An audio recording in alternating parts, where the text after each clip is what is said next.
One person that's not having a great time to be alive rather right now is Sam Bankman-Fried, who we've talked about on the pod many times. So SBF has been found guilty of the FTX crypto fraud. So Sam Bankman-Fried now faces decades in prison. I think it's up to over 100 years if he got the full sentence for running the $1 billion blockchain scam. We've talked about this many times on the pod. I think everybody listening, watching knows the story of FTX, but just for the people that have been living under a rock, the easiest way of me explaining it, which is what I did to explain it to my grandmother a couple of weeks back, she had no idea what was going on, is he had an exchange for crypto, loads of transactions, loads of money happening through it. He had this hedge fund, I think would be the right word, on the side, this research company, and he was basically just funneling money to it and then using that to buy expensive homes and clothes and a lifestyle and whatever. But he's gone from, I believe, the world's youngest billionaire, or certainly up there, to now facing the rest of his life behind bars, and probably he's going to get jail time. I mean, I'd be very surprised if he didn't. I know he's paid off a lot of people, but he's probably going to get jail time. I don't know if he'll get 100 years. He might, get 10, 20, 30 years. But, I mean, wild story, right? Wild times for blockchain, wild times for crypto. What are your takes on this? What do you think? Yeah, I feel like I always come across as a skeptic in conversations with you. But, I think crypto has been just a kind of a massive overindulgence of kind of technology and hype, and it's, I don't know, it feels like, certainly we've obviously experienced the sort of crypto crash fairly recently, and it sort of hasn't really recovered since. But I love the idea of crypto and the idea that you can have a sort of trustless peer-to-peer exchange of money and not need this kind of banking infrastructure in the middle.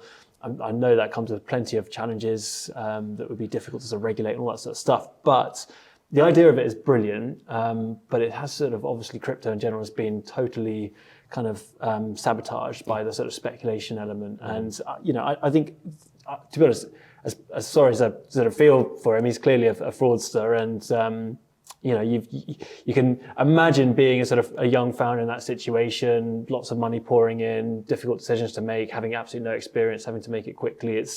I'm sure there's sort of two sides to the story here, but certainly on the surface of it, it feels like he's been a bit silly with what he's tried to do there and taken too much advantage of it, and it's come back to bite him. So I think it's going to be a good thing ultimately for the crypto sector, actually. Yeah, I agree. These bad apples need to be rooted out, because the fundamental technology is excellent. The idea of replacing banks and so many other industries that could be innovated by this type of technology. What's your take on the story, Sam? I mean, I wasn't surprised. We didn't sit through the trial and then go, oh no, what a pity he's been found guilty. I was really rooting for it. It was like a couple of hours the jury debated for, and they were like, right, 110 years guilty. His main defence seemed to be the lawyers were in the room while I did it, so it must have been legal. Yeah, he was relying on the accountants, on the lawyers, on the advisors. It was someone else's fault, not me, but actions were taken. It wasn't an accident. So it seemed pretty clear what was going on. And he might have done I didn't think anyone would know, I'll take out of the petty cash and buy something and I'll put it back tomorrow. Yeah. But he's still done that thing. Yeah. I mean... Yeah, it's interesting. And I want to just come back to that point, actually, that you can't, being a young... I started my business when I was 26, and me too. Suddenly you end up with X million pounds in a bank account, and suddenly you actually have, there's a huge responsibility on your shoulders to manage that money correctly, and it's not to be honest, it's not difficult to do. But I imagine when the sums sort of increase to billions rather than millions, suddenly there's a different level of pressure, and so I totally agree he should be locked away. I think what he's done is wrong. But the other perspective is slightly that there are also probably a bunch of investors behind him who are kind of being shielded from this whole thing.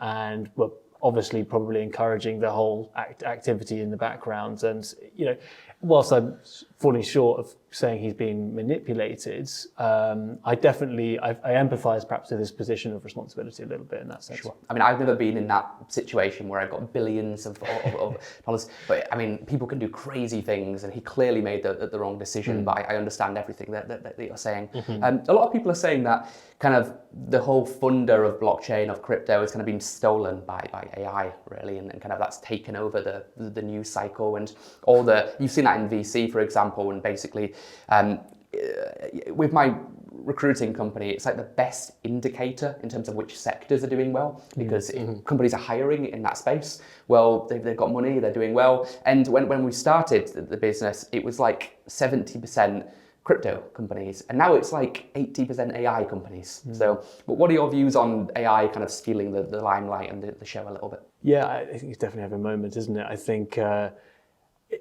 more so than crypto, though, this is based on reality. I think that's the fundamental difference, right? There is real tangible benefit.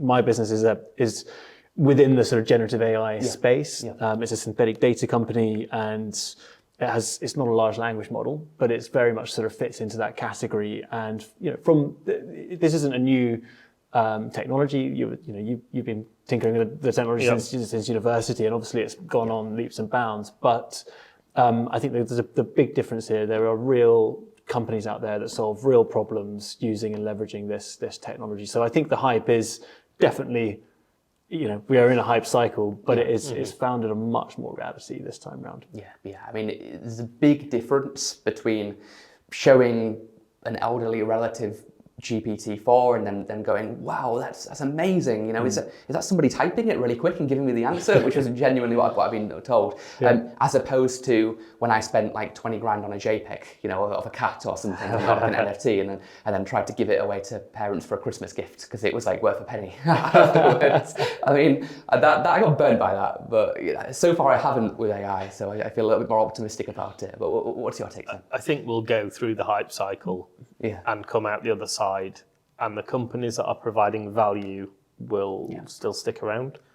Blockchain as a technical concept, not crypto, but blockchain as a technical concept of decentralized ways of storing data has value. Crypto, NFTs, assorted hype, scams in the case of other people, and the pyramid schemes that were built on top of it will fall aside. And there's so many of them. I mean, it's hard to determine which ones are worth following versus which ones aren't because of all the scams involved. I mean, I like the fundamental principles of something like Bitcoin. I bought in quite early to that. Ethereum, again, there's so many use cases with the smart contracts and everything, but it seems like 99% of these coins are just a way to make a rug pull, make a lot of money, and then quickly, take everything out. Blockchain has the same problem that AI will eventually have, which is so many use cases for blockchain could be dealt with just by a database and just stop faffing with this blockchain thing and just use the traditional technologies. It does the job fine and you don't need all of this.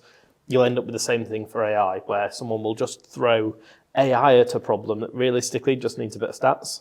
And you'll be fine. And then there are use cases which go, this is a tool that is the right tool for the job.